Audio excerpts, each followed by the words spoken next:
ہر قسم کے شرعی، روحانی اور جسمانی مسائل اور وظائف کے لیے دارالعمل یوٹیوب چینل سبسکرائب کیجیے اور بیل آئیکن بھی پریس کریں تاکہ ہر ویڈیو آپ تک بآسانی پہنچ سکے۔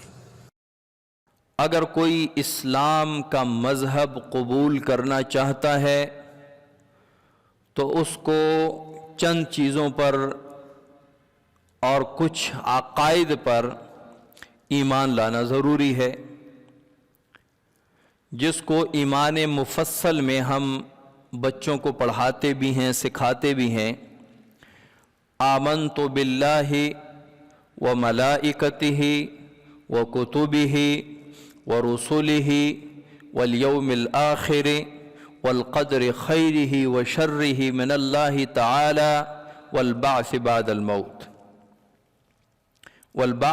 الموت یہ 7 عقائد ہیں جس میں ہم ایمان لاتے ہیں۔ آمنت باللہ، ایمان لایا میں اللہ پر، وملائکتہ اور اللہ کے فرشتوں پر، وکتبہ اور اللہ کی کتابوں پر، ورسلہ اور اللہ کے رسولوں پر، والقدر خیرہ وشرہ من اللہ تعالی اور اس بات پر کہ خیر اور شر کی جو بھی تقدیر ہے وہ اللہ کی طرف سے ہے۔ اگر ہمیں بیماری پہنچتی ہے تو بھی اللہ کی طرف سے، اگر صحت پہنچتی ہے تو بھی اللہ کی طرف سے، ہمیں غم پہنچتا ہے تو بھی اللہ کی طرف سے ہے، خوشی آتی ہے تو بھی اللہ کی طرف سے، اگر ہمیں پریشانی آتی ہے وہ بھی اللہ کی طرف سے، اور اگر سکون ملتا ہے تو وہ بھی اللہ کی طرف سے۔ والیوم الآخر، قیامت والے دن پر، والقدر خیرہ وشرہ من اللہ تعالی، تقدیر پر، والبعث بعد الموت اور موت کے بعد دوبارہ جی اٹھنے پر۔ ان 7 چیزوں پر ایمان لانا ضروری ہے۔ اگر ان میں سے کسی ایک چیز کا بھی کوئی انکار کرے تو وہ مسلمان نہیں ہو سکتا، نہ مسلمان رہ سکتا ہے۔ اب ان عقائد میں ہم کیا پڑھتے ہیں کہ میں ایمان لایا اللہ پر۔ اللہ پر کس طرح ایمان لایا؟ کہ اللہ وحدہ لا شریک ہے، اللہ یکتا ہے، تنہا ہے، احد ہے، معبود ہے، اللہ کے سوا کوئی عبادت کے لائق نہیں۔ اللہ تعالی وہ خالق ہیں جو زمین، آسمان، چاند، ستارے، جن، انس، دنیا، آخرت، غرض تمام مخلوقات کے تنہا خالق ہیں۔ ان تمام چیزوں کو پیدا کرنے اور اس نظام کو چلانے میں اللہ تعالیٰ کسی کا محتاج نہیں ہے۔ ہماری عزت و ذلت کا مالک بھی اللہ ہے، خوشی غم کا مالک بھی اللہ ہے، اولاد کا مالک بھی اللہ ہے۔ اس طرح اللہ تعالیٰ پر ایمان لانا ضروری ہے۔ وملائکتہ اور اللہ کے فرشتوں پر ایمان لانا کہ اللہ تعالیٰ کے فرشتے اللہ تعالیٰ کی نورانی مخلوق ہیں، اللہ تعالیٰ نے ہی انہیں پیدا کیا ہے، ان کو اللہ تعالیٰ نے نور سے پیدا کیا، اللہ تعالیٰ نے ان کی ڈیوٹیاں لگائی ہیں، اور وہ لا یعصون ما امر اللہ تعالیٰ نے جس کی جو ڈیوٹی لگائی ہے وہ اس کی حکم و دولی نہیں فرماتے، وہ اللہ تعالیٰ کی نافرمانی نہیں کرتے۔ وہ کتبی ہی اور اللہ کی کتابوں پر میں ایمان لایا۔ آسمانی کتابیں 4 ہیں، تورات، زبور، انجیل، قرآن مجید۔ تورات حضرت موسیٰ علیہ السلام پر نازل ہوئی، زبور حضرت داؤد علیہ السلام پر نازل ہوئی، انجیل حضرت عیسیٰ علیہ السلام پر نازل ہوئی، اور قرآن مجید جس کو فرقان بھی کہتے ہیں وہ حضرت محمد صلی اللہ علیہ وسلم پر نازل ہوئی۔ اور 100 صحیفے ہیں۔ صحیفے مکمل کتاب تو نہیں تھی، البتہ ایک رسالے کی شکل تھی، آپ اس کو چھوٹی کتابیں کہہ سکتے ہیں، وہ بھی آسمانی تھی۔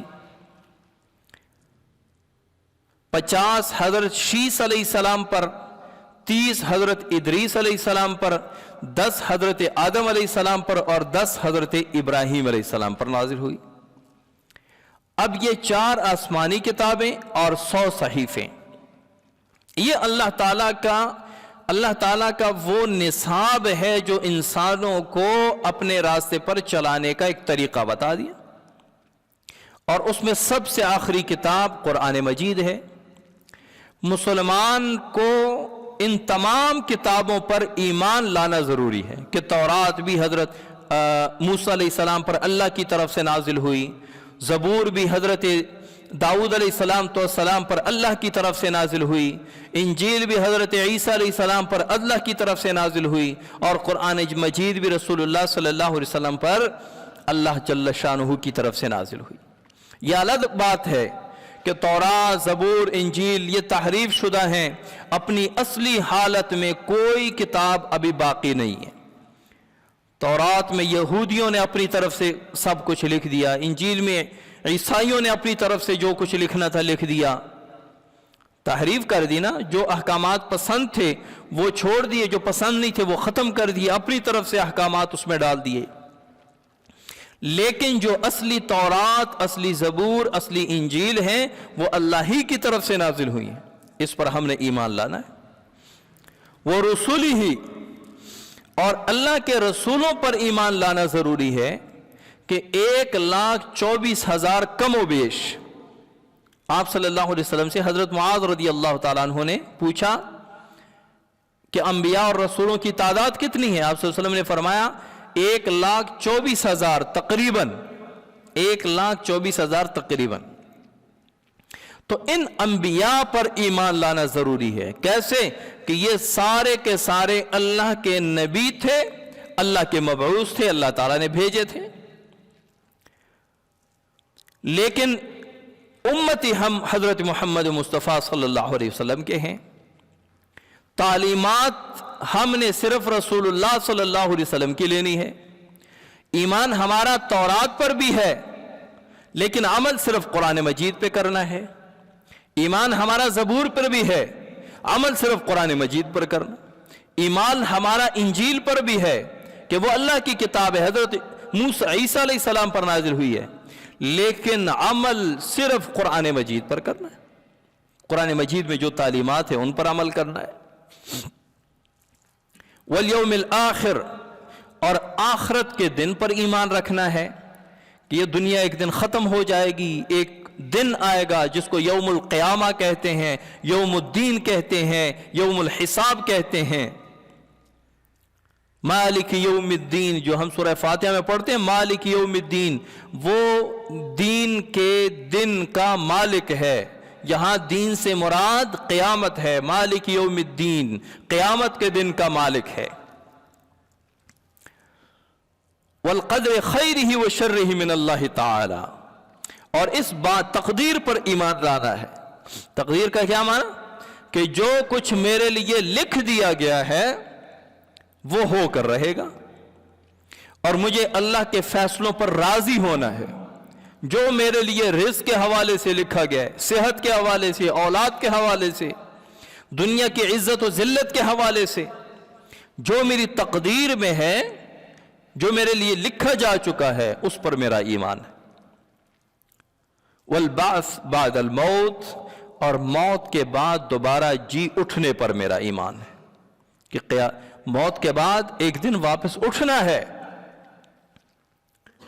ابو جہل ایک بوسیدہ ہڈی لے کر آئے رسول اللہ صلی اللہ علیہ وسلم کے پاس، اور ایسے مسلی وہ ہڈی، مٹی میں جب ہڈی کافی عرصہ پڑی رہے تو وہ پھر بڑی بوسیدہ ہو جاتی ہے، پھر وہ ایسے مسلنے سے پاؤڈر بن جاتی، ایسے مسل کے اس کو پھونک مارا اور وہ اس کو ہوا میں اڑا دیا، اور کہا کہ تم یہ کہتے ہو اے اللہ کے رسول کہ یہ دوبارہ جی اٹھیں گے، دوبارہ اٹھیں گے، زندہ ہوں گے، حساب کتاب ہوگا؟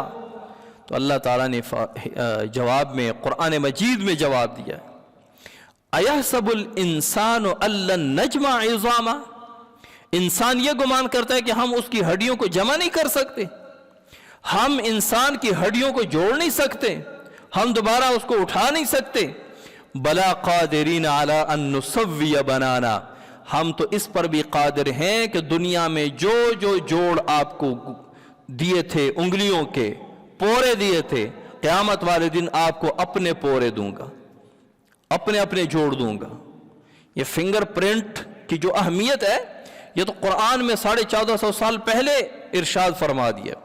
نسویہ بنانا، بنان یہ انگلیوں کے ان پوروں کو کہتے ہیں کہ انگلیوں کے یہ پورے بھی آپ کو اپنے ملیں گے. کان نہیں فرمایا، ناک نہیں فرمائی، آنکھ نہیں فرمایا کہ آپ کو اپنی آنکھیں دیں گے. کیوں؟ کیونکہ آنکھیں دو بندوں کی ایک جیسے ہو سکتی ہیں، شکل و صورت ایک دوسرے کی طرح مل سکتی ہے، قد کاٹ میں دو بندے ایک جیسے ہو سکتے ہیں، فلاں فلاں کا بڑا ہم شکل ہے.